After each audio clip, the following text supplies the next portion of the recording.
Hello. What's up, guys? You guys, it's that time of the week again. Elle Diablo. Red. Period.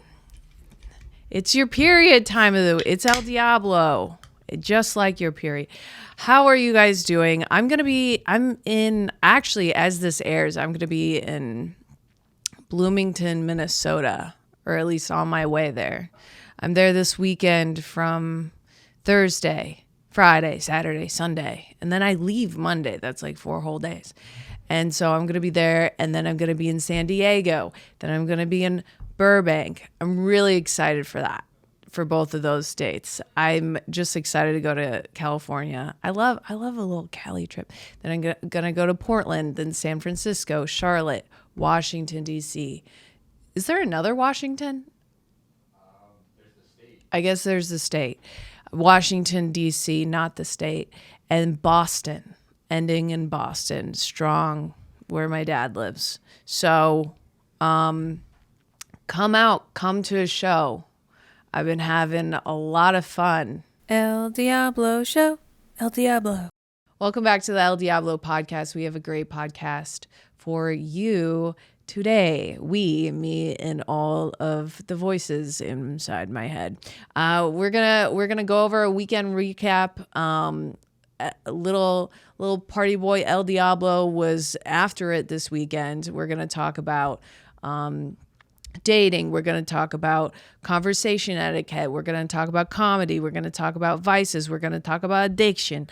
We're going to do a little impression. Okay? It's going to be fun. Goofy, silly, facelifts, plastic surgery. It's the whole kit and caboodle. Okay? Great episode. Let me know what you think in the comments and where you're listening from. I love to hear it. I've been having a lot of fun this weekend. I had a lot of fun. Lot of fun this weekend. I drank a lot. And I'm a bit sick. I'm not sick, but you know when you feel it, it's like around the corner. If you don't do something right now, something like shit's about to go down.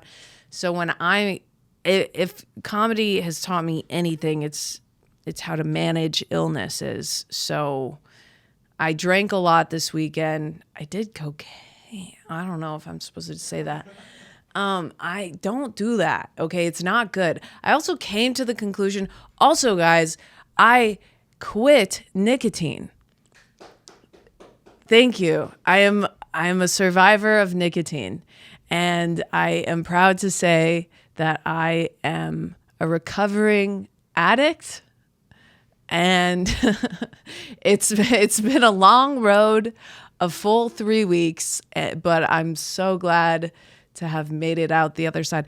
I just realized, like, I was doing all these Zins. I was really, and then I started like I was drunk this whole weekend, kind of, not on purpose. I didn't do it to myself. It was everyone else's fault. Okay, it just sometimes you're just drunk and it happens and you're like, God, this wasn't my fault at all. And so there was a date. Oh, I told you I went on a date with my drug dealer, and I like him a lot, but it's better if we're just friends.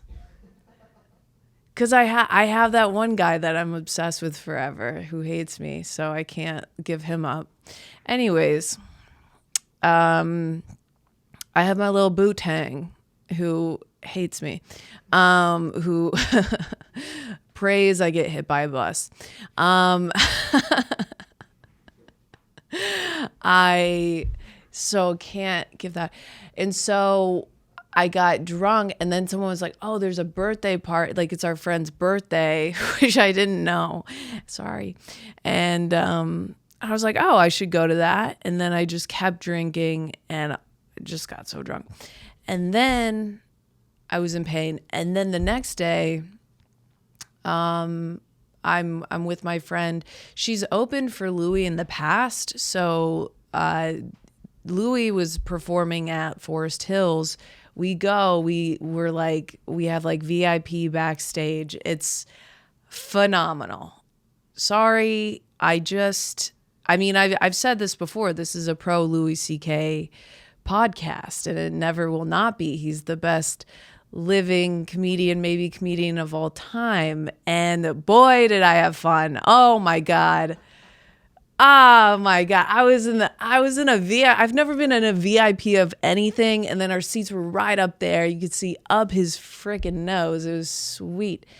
And he's so funny. His new hour, or the hour he's working out right now, is, I mean, like, to me, fantastic, but it's not even done. So I can't even believe what it's going to be like when it's done.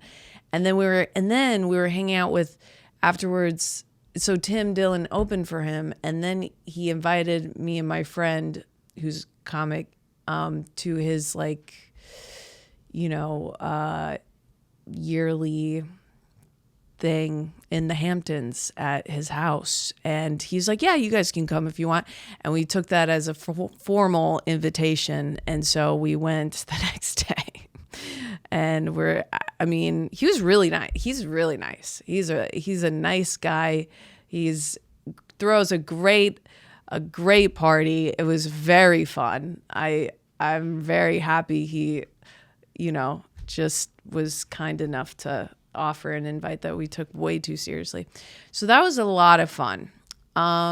Drank a lot, but then I'm smoking a cig at Tim Dillon's house, and I'm like, what am I doing? Like, why am I smoking a cigarette? Like, that's just like, what do I hate myself now? And then I had this like epiphany that like, and I'm like, at least I gotta be like 10 drinks deep, because it's like endless. Whenever there's endless, like, it's all paid for, you know, there's never gonna be an end in sight. The most open bar there is, I always feel like I have to drink everything, because there's kids in Africa that don't get this opportunity to drink or just to have all this alcohol, you know, like you don't want to waste it. You don't want to waste it.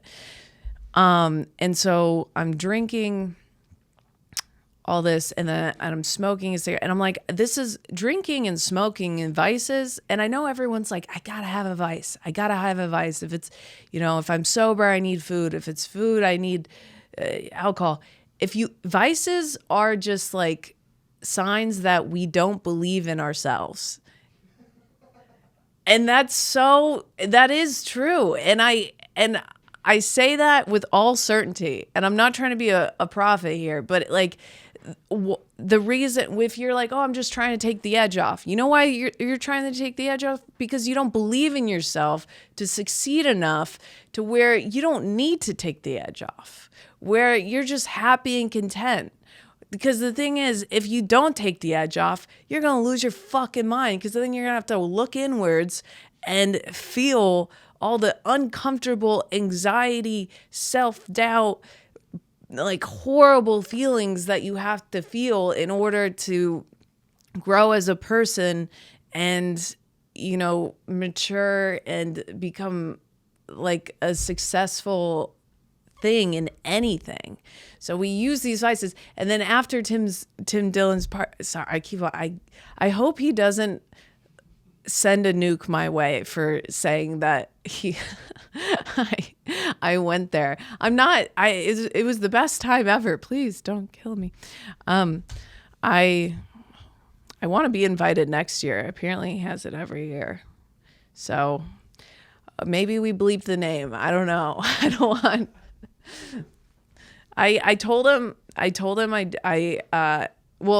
so Sean Malay, a guy who opens for him, comic, he was just like, oh, well, how's your podcast, in front of Tim? And I was like, oh, it's great.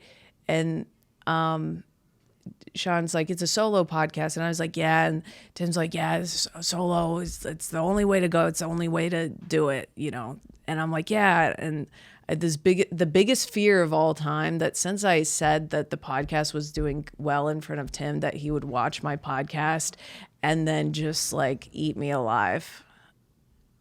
I think that's too much. He wouldn't, I don't know. Can I stop talking about him into a microphone, please? Jeez. Ding, ding, ding. Next subject. Anyways, let's go back to the subject that I was talking about, the vice. That was a really good point.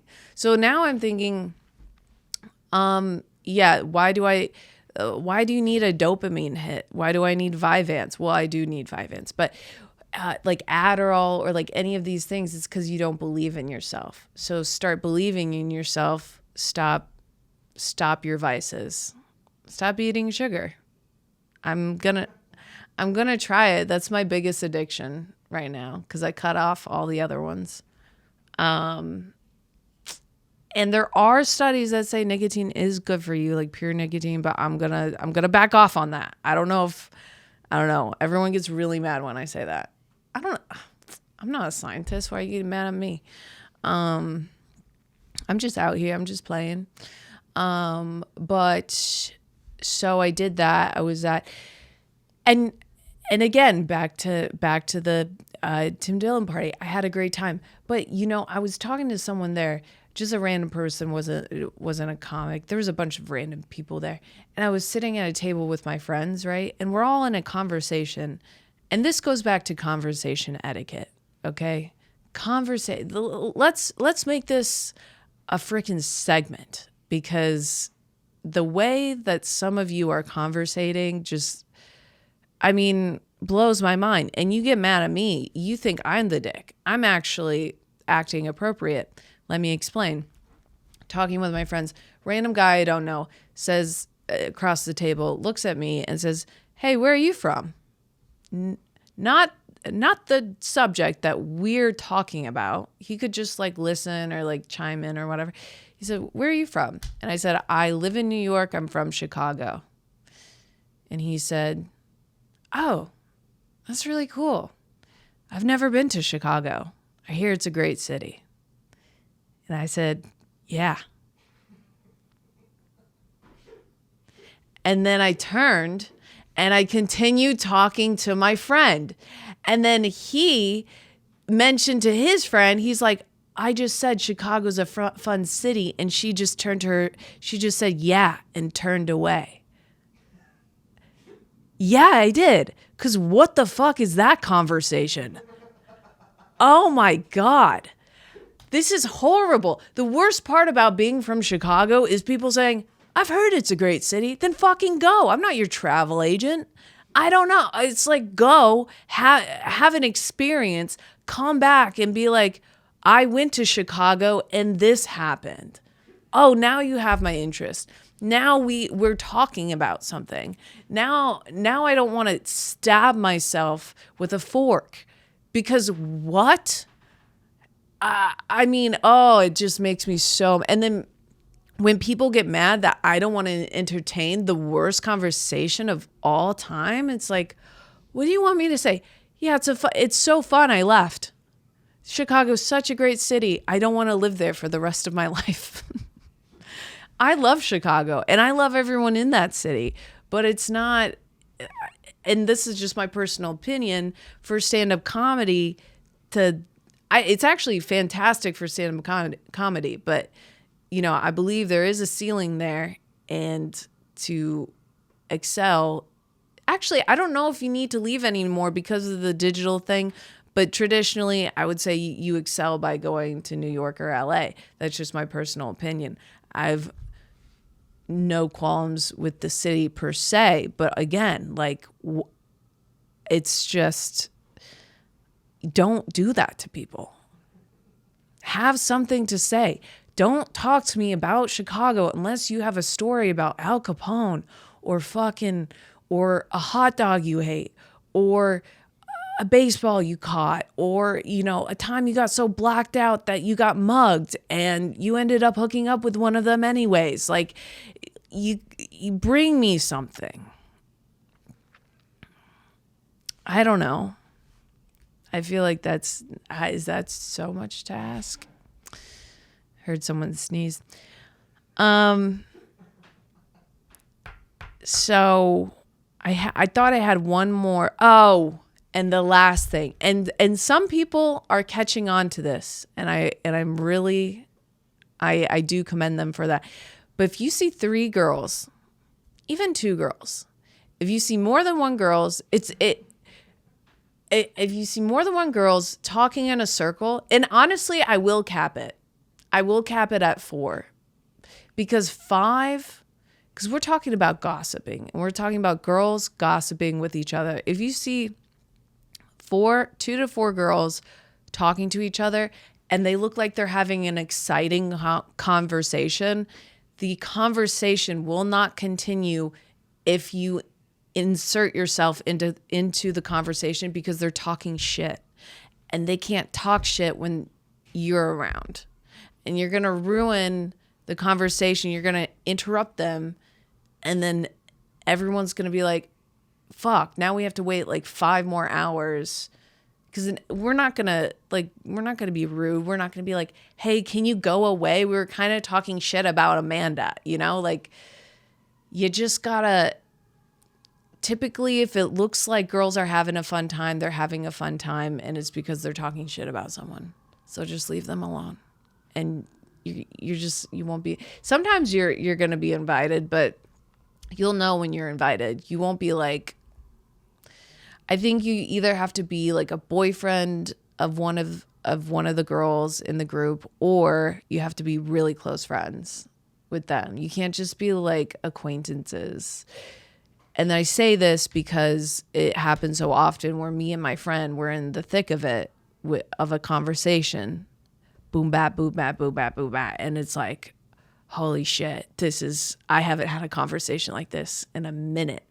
And then and I say this with love, a fucking guy comes over and is like, you guys look like you're having they always enter the conversation like, you guys look like you're having a fun conversation. We are. We fucking are. It looks as it seems, so just go away. You're ruining it because we can't continue with you here.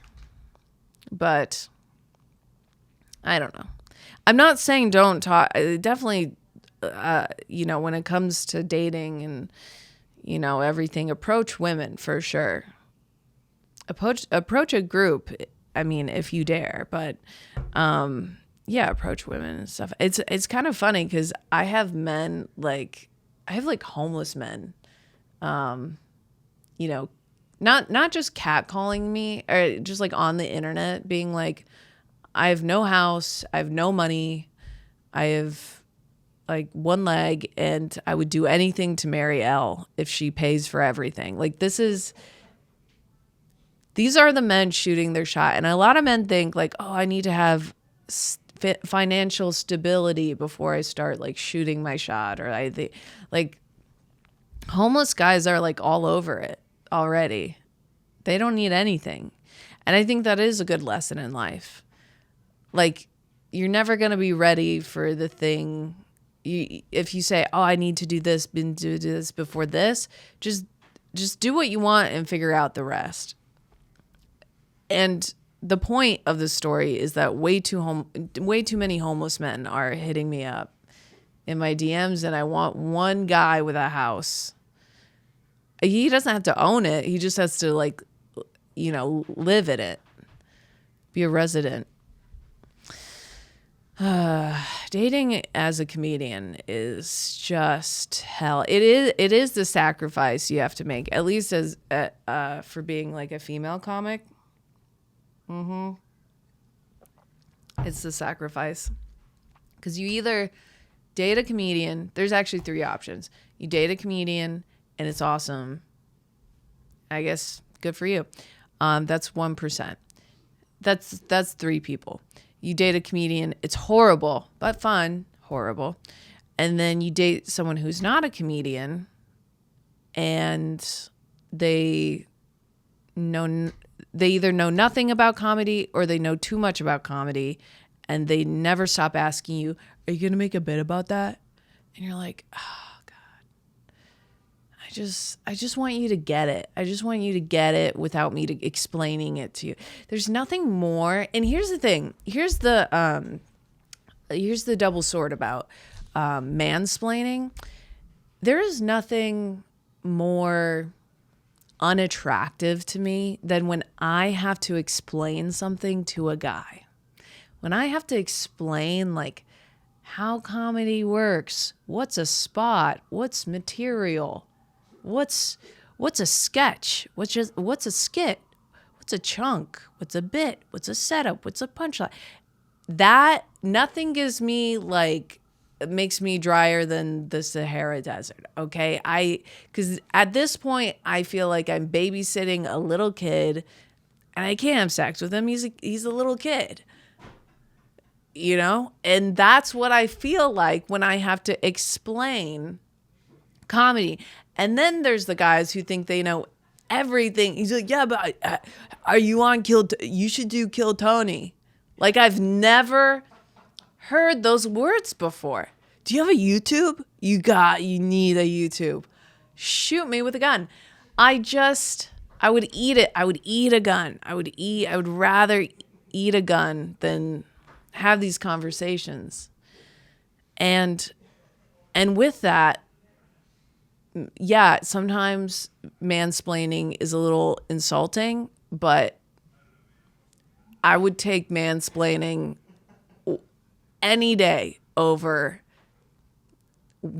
explaining anything to a guy, because it's just and it's not fair. It's not fair to tell whole gender you have to know everything about everything, or else women think you're gay.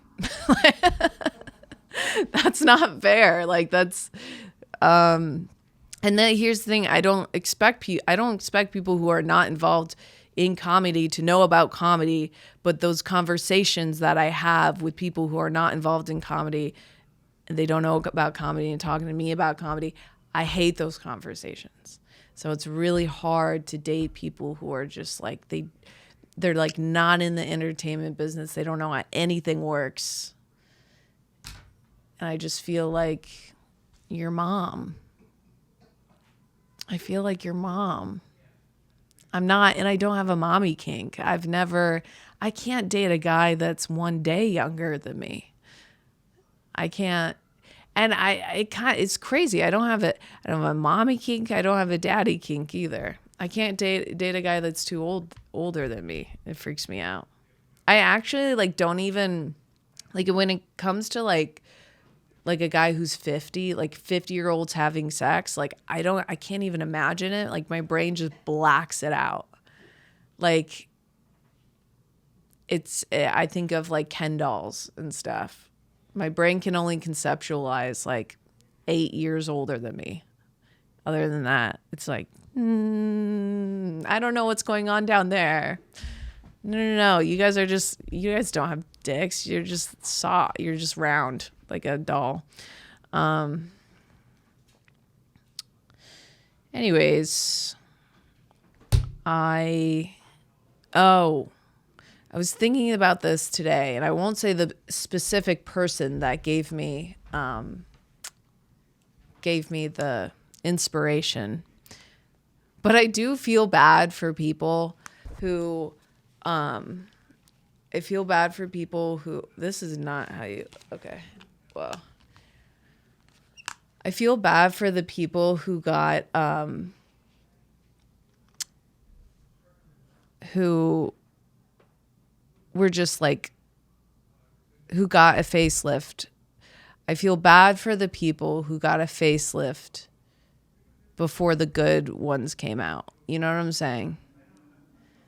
And with that, I do want to just a moment of silence for the people who got a facelift before the good ones came out.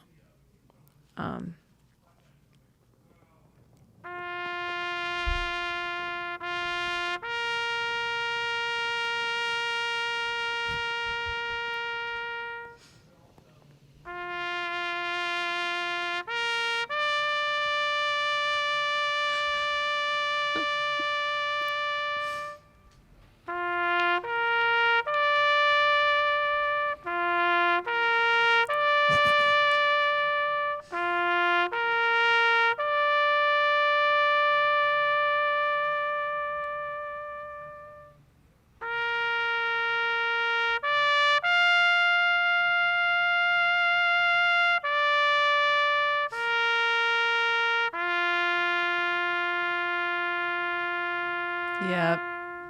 Yep. These are the real soldiers.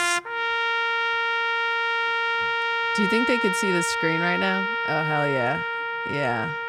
These are the real soldiers right here. Because, I mean, God bless Joan Rivers, but it's not even that bad. But, I mean, she's not that bad, okay? But I will say, like, these women, they walked so everyone else could look 24. You know what I'm saying? Like, they are the corners. I think they should get a badge of honor, really. Because without them, oh no. Oh, guys, no. I think he's wearing a wig, though. Oh, is that real? Who is this?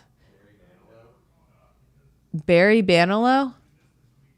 Barry Manilow? Barry Manilow. He's a singer. Yeah. Oh God, he looks so bad. Yeah, the cat lady is probably the worst one, but it's so oh, well, that's Donatella Versace. I think they fixed her face. She got a really bad one.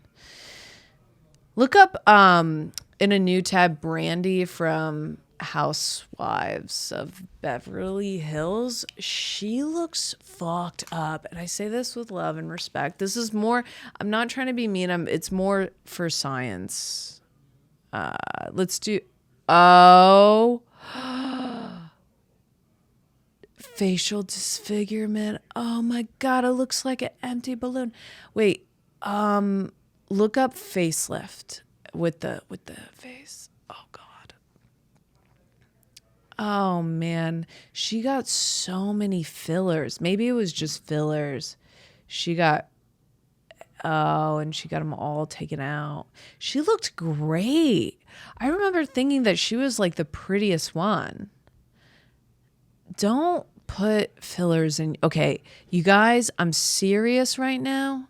Serious time, no fillers. I don't care. I'm talking to the men and the women. I don't care what your dermatologist or like Botox. I get Botox, it's fine. But they always want to put a little dot. They're like, wow, why don't we just try a little dot? Because a little dot turns into a big dot, and you have to pay for that. You have to finance that dot for the rest of your life, or else you end up looking like, oh my, Jesus Christ, this is so bad. Yeah, it's not worth it. Let's go back to the facelift. So, can you imagine getting like the worst facelift of all time, and then these new aged facelifts come out, and you're like, wow. Oh yeah. That's more like a face transplant. That's more like, can we check out what that lady looks like? The one that got attacked by a chimpanzee, and now she is. Oh my God! Scroll down though. Scroll down to, what? That's Priscilla. Priscilla. No. Oh shit! She's looking Ted Burton-y. She was so pretty. Why can't people just let it sag a bit? I think it would look better.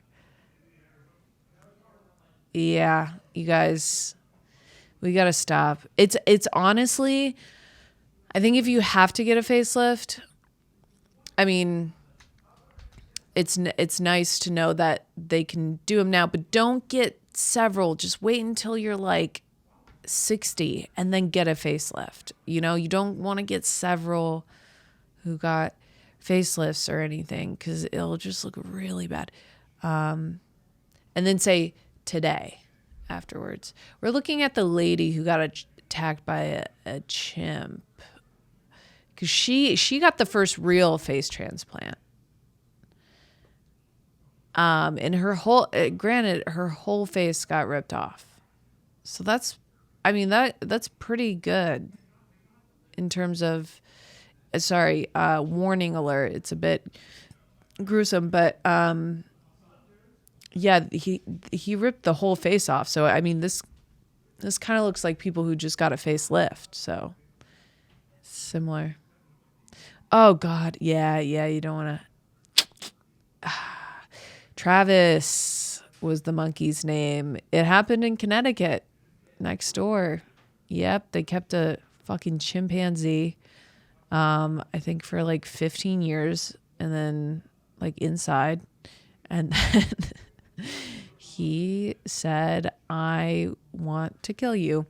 And if you watch, I watched that documentary, the chimps documentary. If you watch it, they reveal that like chimps can be domesticated up until they're like 2 years old or something. And then once they hit puberty, that's when they get really aggressive and start biting off limbs. But I've been into couples therapy recently. I've been watching couples therapy. It's not a new show, but I watch it, and every couple on there is so bad. And you're like, it's everyone goes on there and they say, we have opposite views on everything. One girl was like, I'm not physically attracted to him. I'm like, okay, well, that's your answer.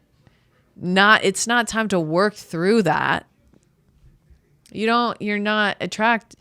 And she's like, yeah, I'm not physically attracted, so it's hard to have sex with him. And I'm like, yeah, so break up. And unfortunately, there's a lot of people who they like were together for a year, got pregnant, had the baby, and now they're trying to work through like being, I mean, I guess is the noble thing to do, trying to keep it together for the child. But I'm like, it's just two strangers and a baby. I mean, that sounds like a horror film. Two strangers and a baby, you know? And don't have a baby. I'm not saying abort it, but I'm just saying like with a random guy, the chances of that working out is, and then you just have this kid with this random person. I can't, nothing would bother me more being attached to a random person I don't really like for the rest of my life. That sounds like hell. But there's also a poly couple, which is hilarious because, it obviously doesn't work at all. And the poly couple is like, oh, what is Pat doing? Is he serious? Patty Clips, the producer, is interrupting. What is wrong with him? Also, they're yelling out there, but whatever. Okay. Yeah, so couples therapy, and there's a poly couple, and there's a guy and two girls, and he so clearly likes one of the girls more, and I'm like, and they're like trying to work through it. It's like, just go be with the one that you want. It wasn't the one that you started out with, but you don't need to drag. Poly couples is like this weird, like, system of dragging your exes around with you. You know, it's like people who you would have broken up with. You're like, no, there's going to be 6 of us and we're a group. I would not want to be a poly couple with any of my exes. Let's see. What would that look like? Who would my favorite be? They would all be tied. They would all be tied. I love them for different reasons. One was, oh God. You know what's crazy? I was thinking about this the other day. The only appropriate response to a dick pic is just like, ah, you know, like just like you're supposed to scream and show your friends. But one guy I was dating like 2 years ago, he sent me an unprompted, unsolicited. Okay, he sent me a picture of his balls. And I didn't even know it wasn't even like, it wasn't even far away. It was zoomed in. So I didn't even know what it was. And no, and this wasn't like a breakup text, like, but like no context, just up close scrotum picture. I have it for evidence. Just in case because I'm like, okay, well, this guy's going to kill me. So, because who does this? I said, that's disgusting. Well, what is that? I was like, is this your balls? And he said, that's disgusting. Why would you do that? And he's like, no, I was kidding. That's not a joke because you can't take it back because my eyes have been burned forever. Right now I'm looking at the camera, but there's like an overlay of the picture of the balls in my mind and I can't get it out, you know? It's not a joke if you can't take it back. Never do that. If you want a girl to hate you forever, do that. Actually, that's okay. That is good advice, actually. If you're like, this girl's too obsessed with me and I want her to hate me, send her a picture of your balls. She will hate you. And I think it's low risk. You know, some guys get, because I imagine being who can identify someone by their balls? Like even a police officer would be like, you know what? We can't do everything. We can't find everybody. We've never had a case. Like they're not going to have a sketch artist be like, okay, what does his balls look like? They look like everyone's balls. Disgusting. So I think that's your safest bet. I don't necessarily recommend doing that, but if you push comes to shove, send your balls. What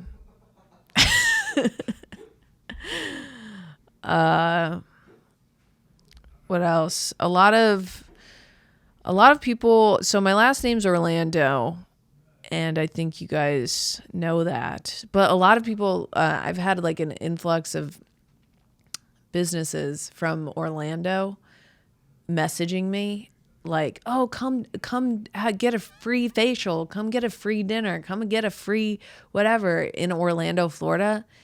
And I'm like, I don't live there. It's my last name. It's Italian. You guys, Orlando is Italian. And it's also a common Italian last name. Okay? It's not, I have some things to do with Florida, but it's not Orlando. If your last name's Orlando, you're Italian. If your first name's Orlando, you're Hispanic. This is true.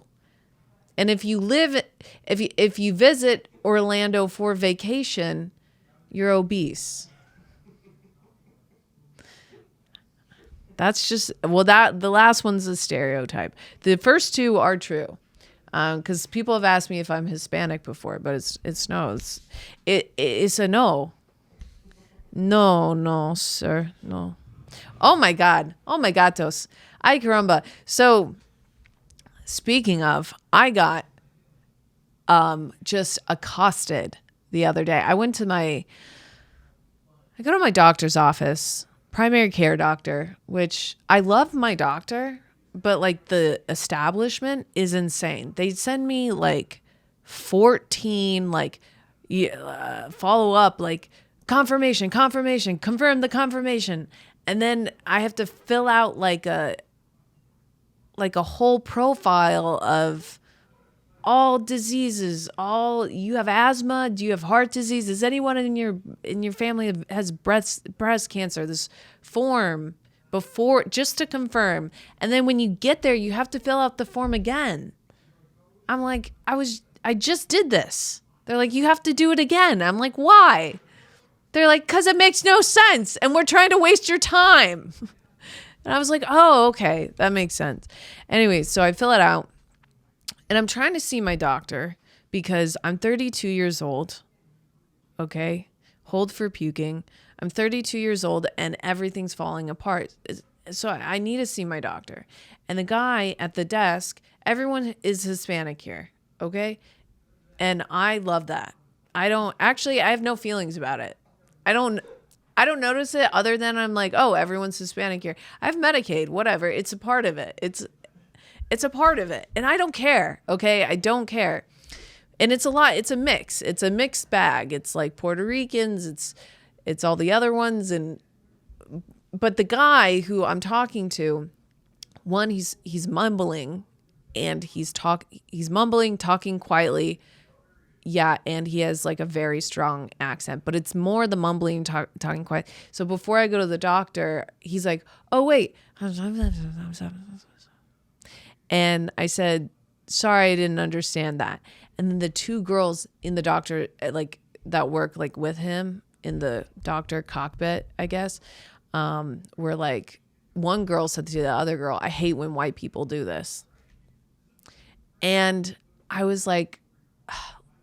In my head, I was like, listen, I'm not trying to do this. And I never, if someone says something to me, like, and I don't hear on a normal daily basis, I don't say what. I just say, yeah. I don't care what I'm not listening. We don't need to hash it out because I hate that. Like, what? You know, like, I'm not going to do that. But I'm at the doctor's office. He stopped me. I assume it's important information. So I was just like, so I just said to the two girls, I hate my fucking guts. I'm like, one more time and I'll get it. And he said, babies. And I'm like, babies? And then the girl turns to me and she's like, he said you have to go sit outside the doctor's office, wait until she calls you. When she calls you, they're gonna take your blood and they're gonna run it through, and then you're gonna get your calf tested with what's it called?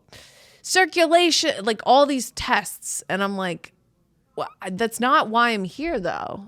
But I heard her. I understood it. I was like, okay, whatever. And so she was very upset at me, but I promise I was not being racist. I couldn't hear. It was mumbling and a little bit of the accent, but it was mostly the mumbling. And I don't care. I don't care if people have accents. I don't care if people can't speak English. I can't speak English, and it's my only language, okay? Say.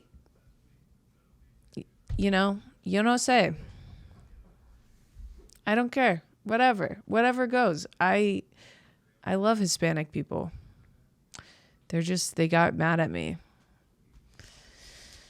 Anyways. Am I a bad person?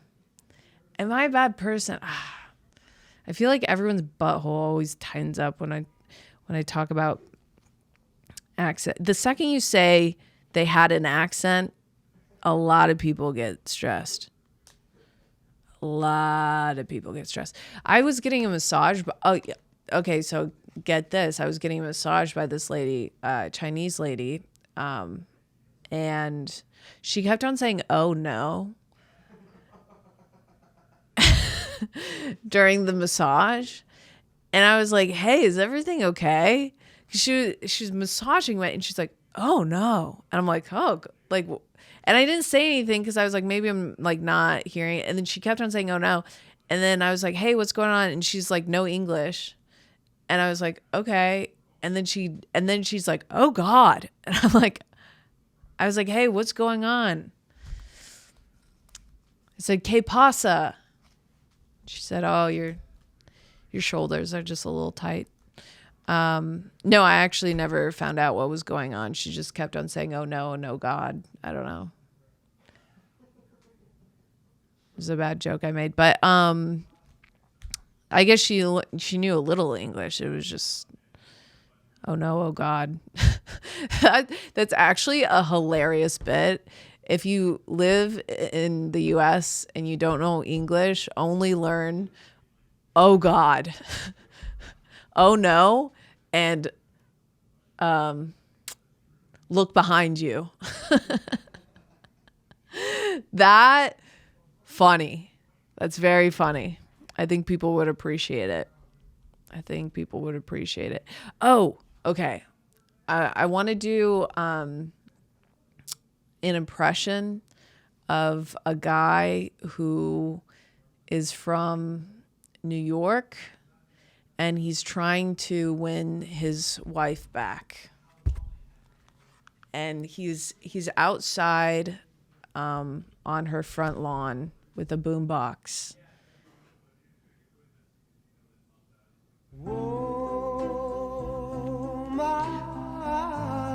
Whoa, my love, my darling, I hunger for your touch. Cynthia, alone, lonely time. I didn't mean to have sex with that woman. I thought it was you. You're both blonde. It's not my fault. 'Cause time goes by. You hear it so slowly. And I'm sorry. It was you and there was two women. Okay, it was three women. You know how bad I'm counting. I am at counting, sweetheart. You're my only one, though, if you know what I'm saying. Please take me back, baby. I need your love. You hear what he's saying? He's not bullshitting you. I need your cooking. I don't know how to eat without you. You make the best palm. Oh, Godspeed your fucking chicken palm. I can't do anything. Please take me back, Cynthia. I miss you. I swear, I will never get rid of my guns, but we can make some compromises. Please. I'll start wearing condoms, I swear. I love you, baby. All right. End scene. Was that? I think that's how we end the podcast. All right. Well, this is the Elle Diablo show, and come to a live show, you know? I guess I'm just ending on a rhyme. I do be doing like that. You know what I'm saying? Okay, bye. Elle Diablo show. Elle Diablo.